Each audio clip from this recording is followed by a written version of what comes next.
Hello बच्चों, मैं आज आप लोगों को कराऊंगा 2026 का वेरी इम्पोर्टेंट प्रश्न जो कि इस सेट में दिया गया है। और वो कौन सा प्रश्न है मैं इस तरह से आपको बताऊंगा ताकि आप लोग को एकदम रट जाओगे और याद कर जाते हो। तो आपको यहाँ से 70 नंबर मिलने वाले हैं। इस सेट पेपर से पढ़ो और देखो कि आप कितने कर जाते हो। अगर करने के लिए आपको है तो 70 नंबर आपको बिल्कुल मिलेगा। तो आइए हम शुरू करते हैं पहले बहुविकल्पीय प्रश्न से। कौन सा बहुविकल्पीय प्रश्न है? तो इस तरह से बहुविकल्पीय प्रश्न है हमारा। पहला नंबर प्रश्न, अब जल्दी इसका जवाब दीजिए कि इसका कौन सा सही होगा। जल्द से जल्द जवाब दीजिए। बताइए, किसी वस्तु का अवतल दर्पण द्वारा बना प्रतिबिंब आभासी सीधा एवं वस्तु से बड़ा बनता है। किसका बनता है? जल्द से जल्द बताइए आप लोग। वस्तु की स्थिति कहाँ होनी चाहिए? अगर ये क्वेश्चन आपको बोर्ड के एग्जाम में आ गया तो आप कौन सा सही करेंगे और इस पे 1 नंबर निर्धारित किया गया है तो आपको 1 नंबर मिलेगा। तो कमेंट में बताइए, अगर यही क्वेश्चन आपको मिल जाए तो आप किसको मारोगे? ठीक है ना। तो इस तरह से आप 1 नंबर का डी नंबर सही करते हैं। कौन सा? D number. क्या है? दर्पण के ध्रुव तथा मुख्य फोकस के बीच बनता है। तो आपका पहला प्रश्न समाप्त हो गया। ठीक है ना। अब दूसरे प्रश्न क्या दिया है? इस तरह से दूसरा प्रश्न दिया हुआ है। थोड़ा सा तबीयत खराब है बाबू, हमारे थोड़ा भारी निकल रहा है। ठीक है ना। किसी शब्दकोश में पाए छोटे अक्षरों को बढ़ते समय आप निम्न में से कौन से लेंस पसंद करेंगे? अब बताइए कि छोटे अक्षरों को पढ़ने के लिए पढ़ते समय उसको कौन सा हम प्रयोग करेंगे हम, तो ये बताइए आप लोग। तो दूसरे का कौन सा सही होगा आप जल्द से जल्द बताइए। कि दूसरे का आप बी नंबर पर मारेंगे तो ये गलत हो जाएगा। अगर ए नंबर पर मारते हैं वो भी गलत हो जाएगा। आपको सी नंबर पर मारना है। किस पे? सी नंबर पे। 5 सेंटीमीटर फोकस दूरी का एक उत्तल लेंस लेंगे तो आपका अक्षरों को पढ़ने के लिए कोई दिक्कत नहीं होगा। इस तरह से आप इसको क्या कर सकते हैं? सही कर सकते हैं। अब देखो 2 नंबर कौन सा प्रश्न दिया है। तो 2 नंबर देखो, इंग्लिश और हिंदी दोनों में मैं दिया हूँ। इंग्लिश वाले बच्चे भी कर सकते हैं, इंग्लिश हिंदी में जो दिया है वो भी कर सकते हैं। बिल्कुल आपको डरने की चिंता नहीं करना है। किसी गोलीय दर्पण तथा किसी पतले गोलीय लेंस दोनों की फोकस दूरियां प्रत्येक -5 सेंटीमीटर दर्पण तथा लेंस की संभवतः क्या होगी? कौन सा होगा? 3 नंबर का बताइए। इसको हल करेंगे तो दोनों होगा, यानी दोनों अवतल लेंस ही होना चाहिए, तभी जाकर के वो क्या होगा? दिखाई देगा। 3 नंबर प्रश्न कौन सा है? तो 3 नंबर प्रश्न यहाँ पर दिया हुआ है। देखो यहाँ से आप क्या कर सकते हो, इसको हिंदी में कन्वर्ट कर देना। ठीक है ना। The focal length of a spherical mirror and a spherical lens are -15 centimetre is the mirror and lens are possibly. ये 3 नंबर का यहाँ पर क्या दिया है? आपका इंग्लिश में दिया हुआ है। ठीक है ना। तो इस इंग्लिश वाले बच्चे इसको कर सकते हैं। ठीक है ना। अब आते हैं 4 नंबर प्रश्न पर। 4 नंबर प्रश्न कौन सा है और क्या ऐसा दिया हुआ है? तो 4 नंबर प्रश्न इस तरह से आपको दिया हुआ है। ये कोड बाबू आपको लिखा रहेगा हर पेज पे, इस चीज का ध्यान में देना है। ठीक है ना। मानव नेत्र के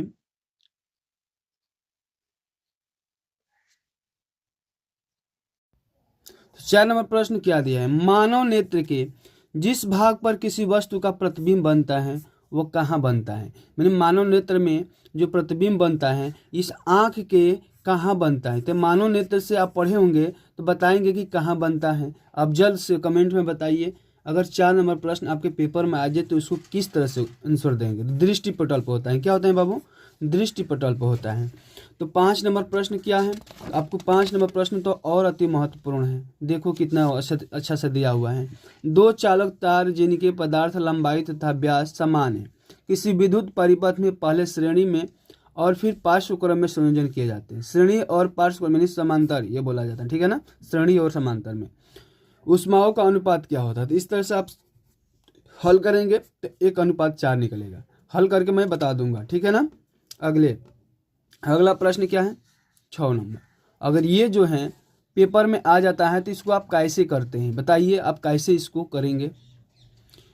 लघु परिपथ के समय परिपथ में विद्युत धारा का मान, जो भी दिया गया है बाबू ना, इसमें एक एक प्रश्न जो भी सेट किया गया है ये टोटल वेरी इंपॉर्टेंट और पूरे बुक का निचोड़ इसमें सेट किया गया है।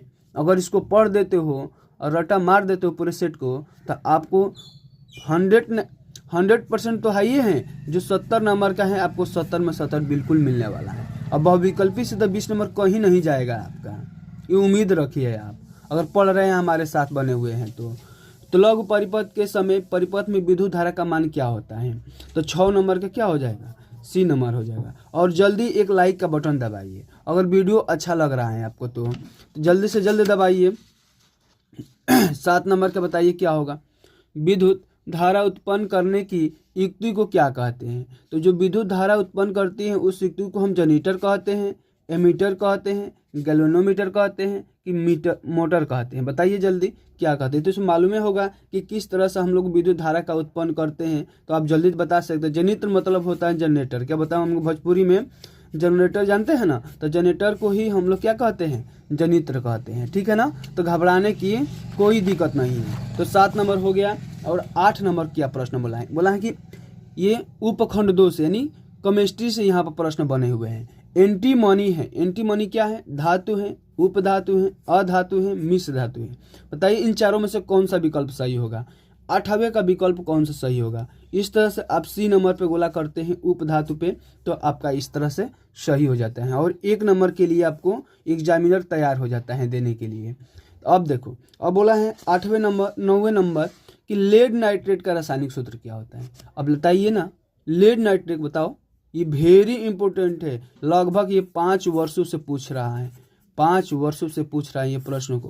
तो इस पेपर में आने की इसको तो 100% गारंटी है कि इस पेपर में आएगा ही आएगा। बताइए कि लेड नाइट्रेट का सूत्र क्या होता है, लेड नाइट्रेट का सूत्र क्या होता है, तो आपका होगा PbNO3 का ट्वाइस। इस तरह से हम करते हैं तो यहाँ पर 1 नंबर आपको मिल जाता है, ठीक है ना। अब आते हैं 10 नंबर प्रश्न।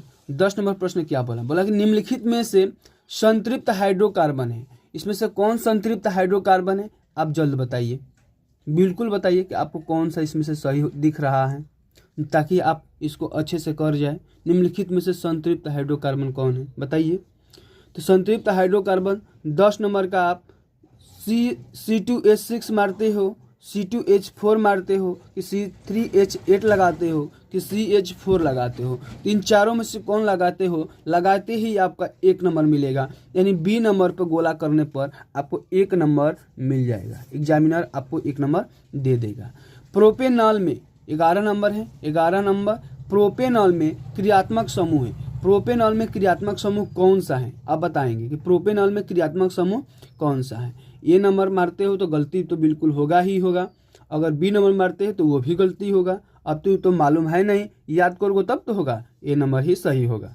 आप कहाँ ध्यान में रहते हो आप लोग, बी नंबर गलती होगा, मैं कह दिया गलती तो आप लोग मान गए गलती, पढ़ोगे तब तो आएगा। देखो कितना अच्छा से ये दिया हुआ है, आप लोग इसको पढ़ो, घर पे रट्टा मारो।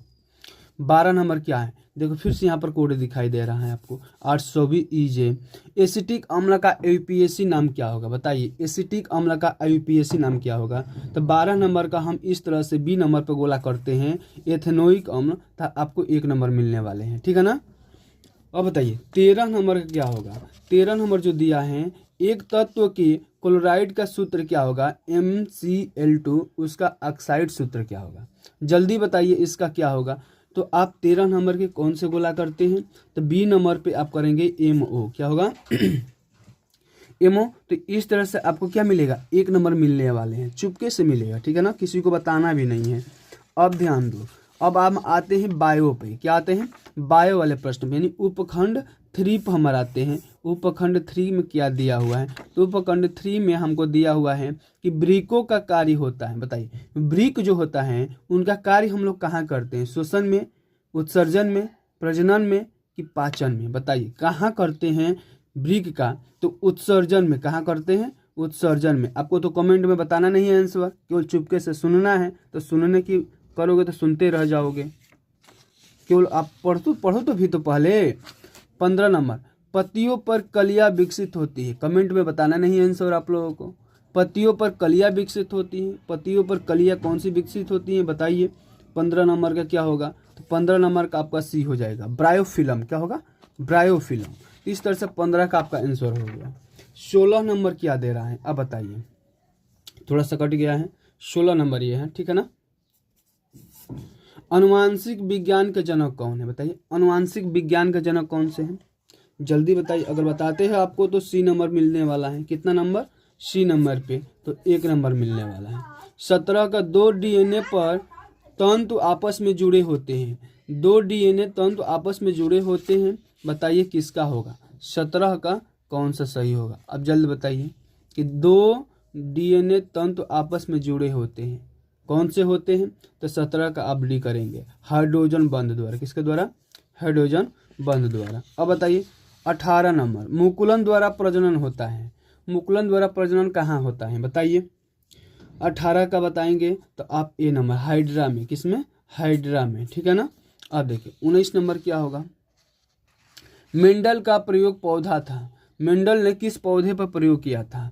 मिट्टी मटर पर, उद्यान मटर पर, सरसों गुड़हल पर। तो उद्यान मटर पर, उद्यान मटर पर प्रयोग किया था। अब 20 नंबर लास्ट प्रश्न आते हैं, बहुविकल्पीय का लास्ट प्रश्न। निम्न में से कौन सा एक मानव में मादा जनन तंत्र भाग नहीं है? बताइए 20वें का कौन सा सही होगा? अब बताइए कि ये शुक्रवाहिका होगा तो आपको 1 नंबर मिलेगा। अब बताइए कि 20 में से आप कितने सही किए हो? हम तो 20 में से 20 सही कर दिए, आप लोग कितने सही किए हो ये कमेंट में बताइए कि सर हमारा 20 में से कितना सही हुआ, ठीक है ना। अब हमारी वीडियो के साथ बने रहिए, हम वो महत्वपूर्ण प्रश्न लाते हैं जो आपको बार बार पेपर में पूछने वाला है। देखो ये है हमारा, जल्दी इसको आप लोग रफ पे लिखते जाइए। अगर रफ पर नहीं लिखते हो तो फिर आपको नंबर नहीं मिलने वाला है, आप कट ही जाओगे, ठीक है ना। किरण आरेख का उपयोग करके अवतर दर्पण बने प्रतिबिंब स्त्री का प्रकृति दिखाना है। तो अब इसमें वक्रता केंद्र फोकस के बीच दिखाना है, ध्रुव और फोकस के बीच में बताना है। तो आपको पेपर में क्या लेकर के जाना है? तो पेंसिल एक ले लेना है, पेंसिल लेकर के एक इरेजर ले लेंगे जिसको रबड़ बोलते हो, एक कटर ले लेंगे, एक स्केल ले लेंगे। क्या लेंगे? स्केल। तभी जाकर के आप इसको बना सकते हो, ठीक है ना। अब आते हैं 2 नंबर। 2 नंबर क्या बोला है? तो 2 नंबर हमारा न्यूमेरिकल रहेगा। क्या रहेगा? न्यूमेरिकल। तो न्यूमेरिकल इस तरह से दिया है, आप क्या इसका आंसर देंगे बताइए। अब कैसे हल करेंगे? 5 सेंटीमीटर लंबाई की कोई वस्तु है जो 30 सेंटीमीटर वक्रता त्रिज्या पर दर्पण के सामने 20 सेंटीमीटर दूरी पर रखी है। तो प्रतिबिंब की स्थिति, प्रकृति और आकार ज्ञात करना है। तो बहुत ही अच्छा क्वेश्चन है जो कि आपको भी और यू और आर का मान दिया हुआ है और इसमें आपको निकालना है, प्रतिबिंब निकालना है। तो आप इसको हल करिएगा स्क्रीनशॉट मार के। 3 नंबर के देखो बाबू, मैं हल कराने लगूंगा ना वीडियो ज़्यादा लंबी हो जाएगी और सभी प्रश्न हम टच नहीं कर पाएंगे। तो सभी प्रश्न टच करना है हमारा काम है, ठीक है ना। सभी प्रश्न टच कैसे करेंगे? किसी 4 ओम प्रतिरोध में प्रति सेकंड 100 जूल ऊष्मा उत्पन्न हो रही है। प्रतिरोध के सिरों पर विभवांतर ज्ञात करना है। क्या ज्ञात करना है? विभवांतर ज्ञात करना है। तो इस तरह से आपको मिलने वाले हैं टोटल 4 नंबर। इस प्रश्न में कितने मिलने वाले हैं? 4 नंबर मिलने वाले हैं। निम्नांकित आरेख खींचकर किसी विद्युत जनित्र का मूल सिद्धांत तथा कार्य स्पष्ट करना है। विद्युत जनित्र का, किसका?